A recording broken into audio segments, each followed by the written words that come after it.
हाँ जी, welcome back dear students. Good morning, आदाब, सत श्री अकाल, नमस्कार।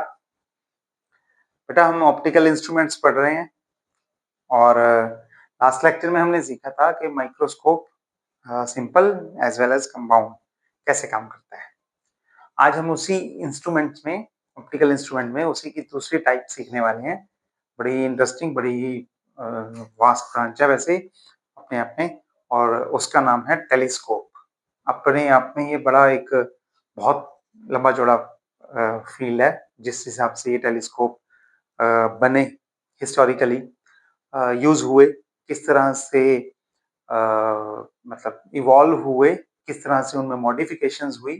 पहले Newtonian, Galilean, simple reflecting type, फिर उसमें मॉडिफिकेशंस हुई, रिफ्लेक्टिंग टाइप बने, फिर कैसिग्रेन आया, फिर श्मिट कैसिग्रेन आया, वगैरह वगैरह। बहुत अच्छा वो है। लेकिन हम बेसिक से शुरुआत करते हैं, जैसे कि ऐसे ही बेसिक से पढ़ेंगे, बिल्कुल ठीक है। तो अगर सिंपल कॉन्सेप्चुअली देखें तो एक टेलीस्कोप क्या होता है और उसका क्या आइडिया है, किस तरह से काम करता है, वो हमने इसमें आज की क्लास में सीखना है। ठीक है, तो हमारा टॉपिक है एस्ट्रोनॉमिकल टेलीस्कोप। क्या होता है टेलीस्कोप? एस्ट्रोनॉमिकल बॉडीज को, जो हेवनली बॉडीज जिन्हें बोलते हैं, प्लैनेट्स हो गए, स्टार्स हो गए, कुछ भी ऐसी ऐसी चीजें हैं, उनको देखने के लिए, उनको डिस्टिंक्टली देखने के लिए, अलग अलग देखने के लिए, उनको अच्छे से रिजॉल्व करने के लिए, कि अगर बहुत दूर कोई दो स्टार्स हैं और हम उनमें डिफरेंशिएट नहीं कर पा रहे, ऐसे भी, ठीक है, देखने के लिए यहां से हैं और बहुत दूर से देख रहे हो तो आपको ये दो अलग अलग पॉइंट नहीं दिख रहे, आपको सिंगल दिख रहा है या एक ही दिख रहा है, वहां पे पता नहीं लग रहा डिफरेंस। तो ऐसी बॉडीज को रिजॉल्व करने के लिए, अच्छी रिजॉल्विंग पावर के लिए हम क्या करते हैं, एक डिवाइस यूज करते हैं, इंस्ट्रूमेंट यूज करते हैं, दैट इज टेलीस्कोप। ठीक है, दूर की बॉडीज को मैग्नीफाई करके डिस्टिंक्टली देखने के लिए जो डिवाइस यूज होता है उसे हम बोलते हैं टेलीस्कोप। ठीक, ओके। तो चलो कॉन्सेप्ट पे बात करते हैं कि किस तरह से काम करता है। तो आपने क्या लेना है, हमने यही लेना है कि जो प्रिंसिपल एक्सिस है और वहां से जो रेज आ रही हैं, जो हमारा ऑब्जेक्ट है वो कहाँ पे है, वो इन्फिनिटी पे है, बहुत दूर है। ठीक है, बड़ी दूर से आए हैं। तो ये हमने एक लेंस बना लिया, ऑब्जेक्टिव है, ऑब्जेक्टिव लेंस ऑब्जेक्ट के पास होता है, और इस पे रेज कहां से आएंगी, इन्फिनिटी से आएंगी। तो एक रे इन्फिनिटी से ऐसे जा रही है, और थोड़ी सी गलत हो गई यहाँ पे, यहां से पास करनी थी, हमें सेंटर से पास करनी चाहिए थी ना, कोई बात नहीं, सेंटर से पास कर लेते हैं। ठीक है, उसमें थोड़ी सी गड़बड़ तो हो गई, लेकिन चलाएंगे काम। तो ठीक है, हम पीछे से भी, अब यहाँ से भी हम इसे इरेज कर देते हैं, और ये हो गया हमारा लेंस, ये हो गया ये, और ये हो गया हमारा ऑब्जेक्ट। से एक लाइन आ रही है, दूसरी लाइन में ले लेता हूँ यहाँ पे इसके पैरेलल, तीसरी लाइन में ले लेता हूँ यहाँ पे इसके पैरेलल। यहाँ वाली जो है वो रिफ्लेक्ट होके ऐसे जाएगी, और यहाँ वाली जो है वो रिफ्रैक्ट होके ऐसे जाएगी, और ये तीनों यहाँ से निकलेंगी, तो यहाँ पे हमारी इमेज बन जाएगी। और ये किस पे बनेगी, ये जो ए डैश बी डैश हमारी इमेज बनेगी, ये फोकस पे बनेगी ना। क्यों? क्योंकि इंफिनिटी पे ऑब्जेक्ट हो, तो इंफिनिटी पे ऑब्जेक्ट हो तो क्या होता है, इमेज कहाँ पे बनती है, फोकस पे बनती है, राइट। तो ये इमेज हमारी बन गई। चलो ठीक हो गया यहाँ तक। तो ये पहला कॉन्सेप्ट है कि इनफाइनाइट वाली इमेजेस को, जिसमें इंसिडेंट रेज कहां से आ रही है, पैरेलल रेज आ रही है इनफाइनाइट से, इंसिडेंट कर रही है, कन्वर्जिंग लेंस पे किया, जो सेंटर ऑफ कर्वेचर से पास करेगा, ऑप्टिकल सेंटर से पास करेगा, वो एज इट इज निकल जाएगा, और बाकी जो है वो लॉज ऑफ रिफ्रैक्शन के अकॉर्डिंग फोल्ड मुड़ जाएंगी, बेंड हो जाएंगी, रिफ्रैक्ट हो जाएंगी, और फिर आगे जाके जहां मिलेंगी वहां इमेज बन गई। कहां पे मिलेगी हमें पता है, फोकस पे बनेगी, राइट। तो ये तो हो गया, ये डिस्टेंस कितना है, B dash C one, distance कितना है, ये हो गया focal length of the objective lens, right. ठीक है, चलो ठीक है। अच्छा, एंगल बनाए तो ये वाला एंगल कितना है ये भी देख लेते हैं। तो इसके वर्टिकली ऑपोजिट ये है, तो ये वाला एंगल हो जाएगा। हमें पता है एंगल की हमें जरूरत पड़ने वाली है, राइट। तो ऑब्जेक्ट कितना एंगल बना रहा है अल्फा, और अल्फा में हम क्या करेंगे nearly equal to tan alpha. अगर पिछला आर्टिकल देखा हुआ तो आपको समझ में आ रहा होगा मैं ये काम क्यों कर रहा हूं। नहीं देखा हुआ इट्स ओके, मैं दोबारा से समझाऊंगा, ठीक है, फिर से बता दूंगा, पर एक बार देख लो। tan अल्फा निकाला हमने, और tan अल्फा क्या आएगा इस ट्रायंगल में से, perpendicular upon base, that is a dash b dash upon c1, ठीक है। तो हमने एक लार्ज अपर्चर वाला एक डिवाइस, एक लेंस लिया, कन्वर्जिंग लेंस लिया, और उसे क्या किया, इंफिनिटी से आने वाली लाइट के आगे लगा दिया, बहुत दूर से लाइट आने वाली रेज पे लगा दिया, ठीक है, हो गया, ये हो गया काम। ओके, दूसरा काम अब क्या करते हैं। अब लार्ज अपर्चर क्यों लिया सब आगे आएगा, बताऊंगा। यहां से एक फोकस पे इमेज बन गई, छोटी सी इमेज बनी। अब एक काम करो, इसे दूसरे लेंस के आगे रख दो, ठीक है, दूसरे लेंस को इसके आगे रख दो। और किस तरह का लेंस लेना है, पहला केस हम लेते हैं, दो केसेस लेंगे। पहला केस हम लेते हैं कि उसकी फोकल लेंथ जो है, ये C2 हो गया, उसकी फोकल लेंथ जो है वो किसके इक्वल होगी, इस B डैश C2 के। B dash C2 will be equal to focal length of eye lens, यहाँ पे आई रखेंगे, इसे आई लेंस बोलेंगे, और इसके इक्वल होगी। मतलब क्या है कि हमने पहली लाइट ली, लेंस में से पास की, जहां पे वो इमेज बनेगी वो होगा उसका फोकस, और अगला लेंस इस तरह से रखा, कि ये वाला ऑब्जेक्ट, ये वाली इमेज इस लेंस का ऑब्जेक्ट है जो फोकस पे रखा हुआ है, ठीक है। तो हम लेंस को आगे पीछे करके इस तरह से रखेंगे कि उसके फोकस पे ये ऑब्जेक्ट आ जाए।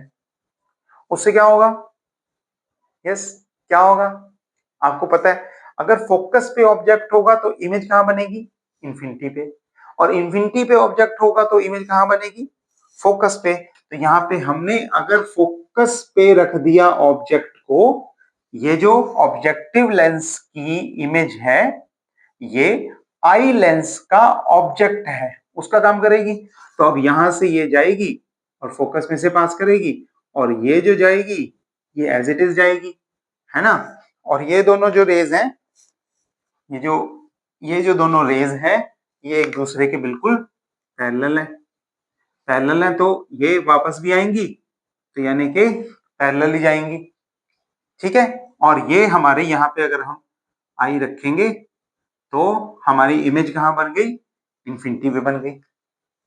सिंपल है, चल गया काम, कोई दिक्कत वाली बात नहीं है, ठीक है। तो ये हो गया कि हमने इंफिनिटी से ऑब्जेक्ट लिया और इंफिनिटी पे ही इमेज बना दी, और ये हमारे पास मैग्नीफाई होके दिखेगी। मैग्निफिकेशन कितनी होगी वो हम निकाल लेते हैं।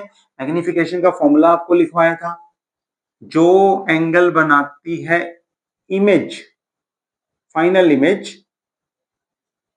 और जो एंगल बनाता है ऑब्जेक्ट, तो ऑब्जेक्ट कितना एंगल बना रहा था, अल्फा, इमेज कितना एंगल बना रही है, बीटा।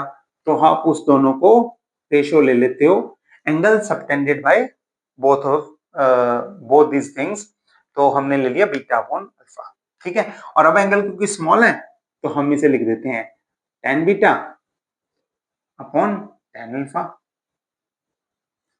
ठीक है। हम इसे tan बीटा tan अल्फा लिख देते हैं। tan अल्फा मैं निकाल चुका हूं, यहाँ पे निकाला था हमने, ठीक है। अब tan बीटा निकाल लो, इस ट्रायंगल में ले लो, ये क्या होगा, a dash b dash upon b dash c2, तो tan beta, beta is nearly equal to tan beta is equal to a dash b dash, यहाँ पे मैंने गलत लिख दिया, b डैश c1 लिखना था, और a dash b dash upon b dash c2, ठीक है, ओके। अब वैल्यूज ले लेते हैं, tan beta upon tan alpha चाहिए, तो tan बीटा ये रहा, tan अल्फा ये रहा, m कितना आ जाएगा, m आ जाएगा A dash B dash upon B dash C two divided by, मैं उल्टा लिख देता हूं, B dash C one divided by A dash B dash. ठीक है, ये कट गया और ये बच गया, और ये कितना है, B dash C one divided by B dash C to.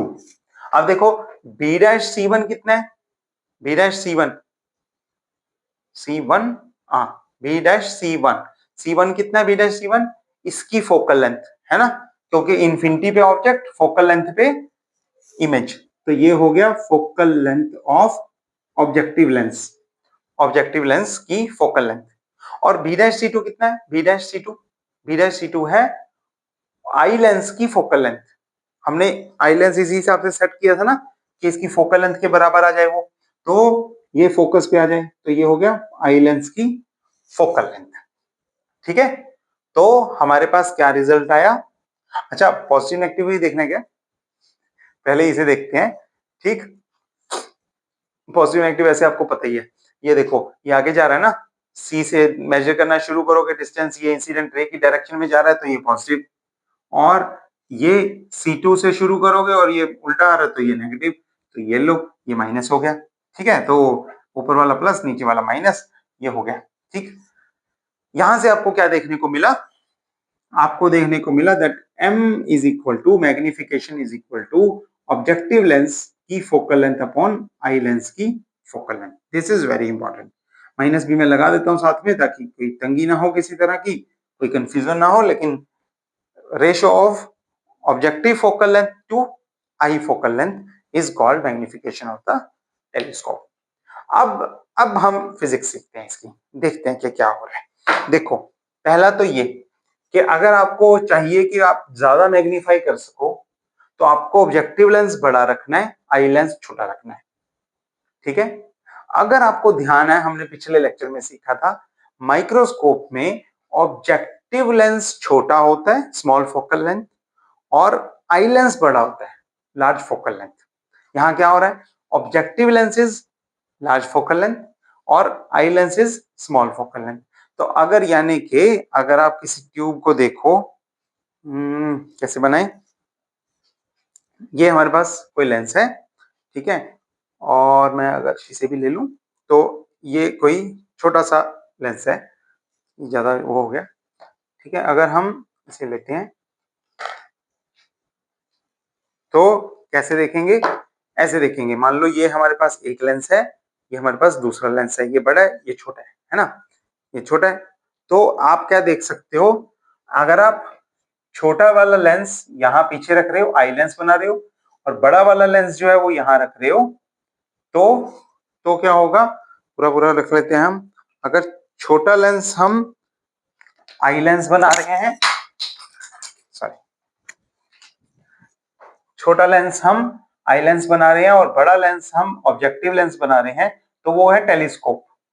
और अगर हम इस तरफ चले जाएं, छोटे लेंस को हम छोटे लेंस को ऑब्जेक्टिव लेंस बना दें और बड़े लेंस को आई लेंस बना दें, बड़े फोकल लेंथ वाले को या इंटरमीडिएट फोकल लेंथ वाले को, तो वो क्या है, वो है हमारे पास माइक्रोस्कोप। लेकिन सिर्फ क्या इतना ही फर्क है कि अगर आप ऐसे देखोगे तो माइक्रोस्कोप और ऐसे देखोगे तो टेलीस्कोप, एग्जैक्टली नहीं, क्योंकि हमें फोकल लेंथ का ध्यान रखना पड़ता है कि किसके लिए कितनी फोकल लेंथ लेनी है। ठीक है, तो फिलहाल छोटा बड़ा तो ठीक है, लॉजिक ठीक है, लेकिन नंबर्स का ध्यान आपको सेट करना पड़ेगा एज पर योर रिक्वायरमेंट, जिस पर्टिकुलर केस में हम काम करेंगे। ठीक हो गया, तो ध्यान रखना उस चीज का, और बस इतना ही है, दोनों की फोकल लेंथ के हिसाब से आप काम कर सकते हो, मैग्निफिकेशन आ जाएगी, काम खत्म, इतनी बात थी। ठीक हो गया, चलें आगे। Okay, let's do another part of it, the same article, same है सब कुछ, पहली वाली चीजें तो सेम है, आगे देखेंगे इससे क्या बनता है, लेकिन हम एक छोटा सा चेंज करेंगे हम इसमें। अब छोटा सा चेंज क्या करेंगे कि फर्स्ट पार्ट को तो सेम रखेंगे, मैंने इरेज कर दिया, हल्का सा इरेज हो गया, कोई बात नहीं, हम दोबारा बना लेते हैं। तो फर्स्ट पार्ट को तो सेम रखेंगे, यहाँ पे मिल गए और ये इमेज बन गई। And this is A dash, this is B dash. Okay, ठीक हो गया। ओके, अब क्या करना है, अब हमें इस तरह से दूसरे लेंस को रखना है, आई लेंस को, कि ये इमेज जो बनी वो इंफिनिटी पे ना बने, जो फाइनल इमेज बने वो least distance of distinct vision पे बने, यानी कि d is equal to 25 centimetre पे बने। अब हमें चांद को वहीं चांद पे ही नहीं देखना, मतलब दूर वाले ऑब्जेक्ट को दूर पे नहीं देखना, हम चाहते हैं कि वो हमें यहां दिखे, यहां बिल्कुल बड़ा होके यहीं दिखे, इतनी पास। ठीक है, हमने कुछ बच्चों ने, जब मैंने लास्ट टाइम टेलीस्कोप लगाया था तो कुछ बच्चों ने देखा भी था, आपको ध्यान होगा, हमने लास्ट टाइम मतलब विजिट किया था जब आपने, तो हमने देखा था मून हम मतलब दूर तो देख ही सकते हैं, पास लाके भी देख सकते हैं, it depends upon the lens की ओरिएंटेशन और अरेंजमेंट्स पे कि आप कितना उसे आगे पीछे करके सेट करते हो। ठीक, तो अब उसके हिसाब से हम कोशिश करेंगे। तो अब लेंस को रखेंगे इसके पास, फोकल लेंथ पे नहीं, फोकल लेंथ से अंदर, तो यहां से एक लाइट निकलेगी और ऐसे जाएगी, और ये लाइट गई, एरो जरूर लगाने होते हैं, और दूसरी लाइट निकलेगी, वो यहां से थोड़ा सा सेंटर से निकाल लेना, वो ऐसे जाएगी, वो वापस आएंगे, वापस आके वो कहीं ना कहीं, थोड़े से मैं यहाँ पे मिला देता हूँ, वो मिलेंगे और मिलके वो यहाँ पे इस तरह से हमारी फाइनल इमेज बनेगी। ठीक है, बन गई, और फाइनल इमेज को हम नाम दे लेते हैं ए डबल डैश और बी डबल डैश, और ये जो एंगल बनेगा इसे हम नाम दे देंगे बीटा, ये क्या है हमारा C2। ठीक है, और ये V जो है वो हमारा क्या है, V ये हमारा है D minus D, opposite side पे। ठीक, तो अब हमने उसी अरेंजमेंट को थोड़ा सा मॉडिफाई कर दिया, तो काम तो वही रहेगा, m क्या रहेगा, beta upon alpha, beta upon alpha कितना रहेगा, tan beta upon tan alpha, triangle ले लो, ट्राइंगल में परपेंडिकुलर अपॉन बेस लगा दो, कितना होगा, tan बीटा बताओ यहां से, a dash upon B, a dash B dash upon B dash C2। ठीक है, तो वो लगा दिया, a dash B dash divided by B dash C2 into alpha लगा लो इस ट्रायंगल में पहले की तरह ही, a dash B dash upon B dash C1। ठीक है, B dash C1 divided by a dash B dash, ना मजा नहीं आया, सेम थोड़ी रखेंगे, क्या करें, कुछ चेंज ना कर दें। ठीक है, चल जाएगा, करता है कुछ, काट देते हैं। ओके, ठीक है, ओके, यहां तक हो गया। चलो, तो ये ए डैश बी डैश पिछली बार की तरह कट गया, कुछ फर्क रखने की जरूरत ही नहीं है। बी डैश C1 बताओ मेरे को क्या है, बी डैश से लेके C1 तक, यहाँ तक क्या है, ये फोकल लेंथ है, क्योंकि इन्फिनिटी से इमेज बनी थी, फोकस पे बनी थी, किसकी फोकल लेंथ, ऑब्जेक्टिव लेंस की फोकल लेंथ है। ठीक है, तो इसमें तो दिक्कत ही नहीं है। चलो दूसरे पार्ट पे आ जाओ, P dash C2, P dash से चले, इस इमेज ऑब्जेक्ट से चले जो आई लेंस के लिए ऑब्जेक्ट है, जो वही जो ऑब्जेक्टिव लेंस के लिए इमेज था। आई रिपीट, जो ऑब्जेक्टिव लेंस के लिए इमेज थी ए डैश बी डैश, वो आई लेंस के लिए ऑब्जेक्ट है, जिसका उसने डबल इमेज बनाया, A double dash B double dash, मतलब उस ऑब्जेक्ट का इमेज बनाया, राइट। तो ये क्या है, ये ऑब्जेक्ट है, ऑब्जेक्ट का distance from the lens is minus you, minus क्यों, क्योंकि पीछे आ रहा है इंसिडेंट रे के ऑपोजिट, और यू क्यों, क्योंकि ऑब्जेक्ट के डिस्टेंस को यू से लेते हैं। तो दिस इज योर मैग्निफिकेशन। ठीक है, अब आप लेंस फॉर्मूला लगा सकते हो कि 1 अपॉन एफ क्या होता है, 1 upon V minus 1 upon U.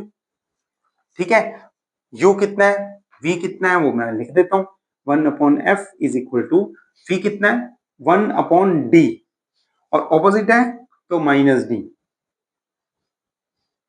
ठीक हो गया, और यू कितना है, यू ही है, और ऑपोजिट है तो माइनस यू है, और निशानी के लिए हम ई भी लगा लेते हैं। ठीक है, सिंपल है, तो माइनस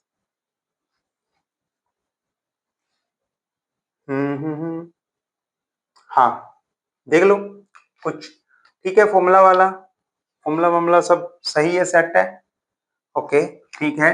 तो 1/u ही अलग कर लो, 1/u ई अलग कर लिया, और बाकी उस तरफ भेजोगे तो क्या हो जाएगा, 1/f(e) plus 1/d plus 1/d। Minus minus लगा लें, हाँ जरूरत नहीं है, चलो कोई बात नहीं, माइनस जरूरत पड़ेगा तो अलग से निकाल लेंगे।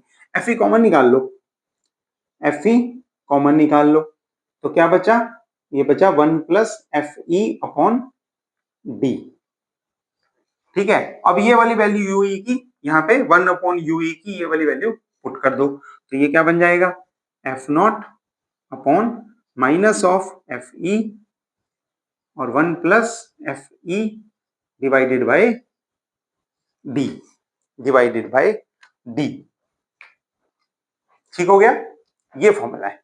तो ये आप देख रहे हो, ये पहले वाला ही है, जो पहले वाली मैग्निफिकेशन थी, और ये वाला नया मल्टीप्लाई हो गया। तो जब आप इस तरह से डी पे लेके आओगे तो एक नए फैक्टर से वो मल्टीप्लाई हो जाएगा, मैग्निफिकेशन और ज्यादा बढ़ गई है जब आपने उसे डी पे फोकस किया इन्फिनिटी की जगह, ठीक है। तो वो और बड़ा बड़ा दिखेगा। अगर मून, जिन बच्चों ने देखा था मून, अगर पास देखते हैं तो इतना बड़ा दिखता है टेलीस्कोप में से, ऐसे लगता है बिल्कुल सामने ही आके हमारे बैठा है, ठीक है, वो बड़ा दिखता है। वो इसी तरह से हम फोकस करके उसे पास में मैग्नीफाई करते हैं, ठीक है। दैट्स इट, इतना ही है। इसमें भी रिजल्ट वही है कि ऑब्जेक्टिव लेंस की फोकल लेंथ को बड़ा करो और आई लेंस की फोकल लेंथ को थोड़ा छोटा करो तो मैग्निफिकेशन बड़ी होगी, ठीक है, सेम रिजल्ट है, ओके। अच्छा, एक चीज और आप बीच में कहीं डेफिनेशन में ले सकते हो कि लेंथ कितनी है टेलीस्कोप की, माइक्रोस्कोप की भी देखी थी हमने, तो लेंथ में कुछ नहीं होता। दोनों लेंसेज के बीच का जो डिस्टेंस है उसे हम लेंथ ऑफ द ट्यूब बोल देते हैं, लेंथ ऑफ द ट्यूब, ठीक है। तो यहाँ पे कितना है, यहाँ पे है ये वाली distance, that is focal length, plus ये वाली डिस्टेंस, दैट इज यू। तो अगर आप लेंथ लेना चाहो तो ऑब्जेक्टिव लेंस की फोकल लेंथ प्लस यू, ये जो डिस्टेंस है इसे हम बोलेंगे लेंथ ऑफ द ट्यूब। पिछले में यू जो था वो फोकस ही लिया था हमने, तो उसमें हो जाता पिछले वाले केस में एस्ट्रोनॉमिकल टेलीस्कोप जिसमें इन्फिनिटी पे ही इमेज बना रहे हैं, उसमें ये F O plus F E हो जाता, क्योंकि यू को एफ के बराबर माना था। इस तरह से आप लेंथ भी ले सकते हैं, ठीक है। सिंपल सा प्यारा सा टॉपिक था, अच्छा सा टॉपिक था, मस्त एकदम समझने वाला, मस्त करने वाला। प्रैक्टिस जरूर कर लेना, नहीं तो डायग्राम्स में गलती होगी, प्लस मैथमेटिक्स में थोड़ा बहुत इधर उधर हो जाएगा, ए डैश बी डैश की जगह A double dash B double dash लगा होगा, रिजल्ट नहीं निकलेगा। तो बेटा प्रैक्टिस अच्छे से कर लेना, कोशिश पूरी करना, उसके बाद ये बड़ा आसान है, इंटरेस्टिंग तो है ही है, आसान भी बहुत है, ठीक है। तो चलो हम अगले लेक्चर में अगली थ्योरी देखेंगे, तब तक के लिए आप पढ़ते रहो, काम करते रहो, कोई डाउट हो तो मुझसे पूछ लेना, हम मिलते हैं अगले लेक्चर में।